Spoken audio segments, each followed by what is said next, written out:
Goranboyda ümummilli lider Heydər Əliyevin 103-cü il dönümü ilə bağlı vətənə, xalqa həsr edilən ömür mövzusunda konfrans keçirildi. Öncə ümummilli lider Heydər Əliyevin rayon mərkəzində ucaldılmış abidəsi, Goranboy rayon icra hakimiyyətinin başçısı Məhərrəm Quliyev, rayonun digər rəhbər şəxsləri, şəhid ailələri, qazilər, rayon ziyalıları, ictimai fəallar və rayon ictimaiyyətinin nümayəndələri tərəfindən ziyarət edilərək dahi şəxsiyyətin əziz xatirəsi ehtiramla yad edildi. Daha sonra Heydər Əliyev mərkəzinin aks zalında vətənə, xalqa həsr edilən ömür mövzusunda konfrans keçirildi. Ümummilli lider Heydər Əliyevin və torpaqlarımızın azadlığı, suverenliyi uğrunda canlarını fəda etmiş şəhidlərimizin əziz xatirələri ehtiramla yad edildi. Ulu öndərin mənalı ömür yoluna və çoxşaxəli dövlət idarəçilik fəaliyyətinə həsr olunmuş xüsusi video çarx izlənildi. Azərbaycan Respublikasının ümummilli lideri Heydər Əliyevin və Azərbaycan Respublikasının ərazi bütövlüyü uğrunda canlarından keçən cəm şəhidlərimizin əziz xatirəsini bir dəqiqəlik sükutla yad edilir.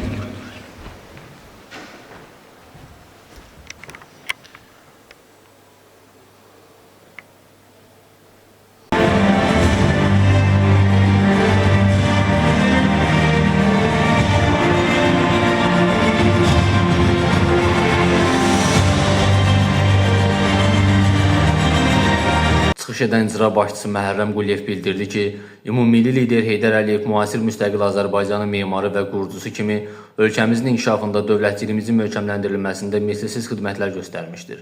Onun uzaqgörən siyasəti nəticəsində Azərbaycan sabitlik və tərəqqi yoluna qədəm qoymuş, beynəlxalq aləmdə öz layiqli yerini tutmuşdur.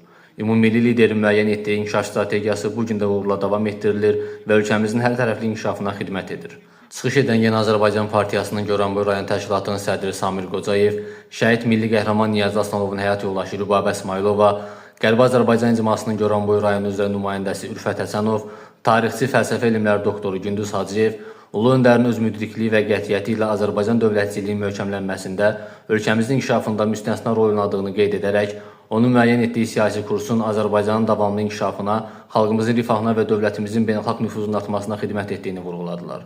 Bugün əldə olunan uğurların ümummilli liderin uzaqgörən siyasətinin parlaq nəticəsi olduğu qeyd edildi.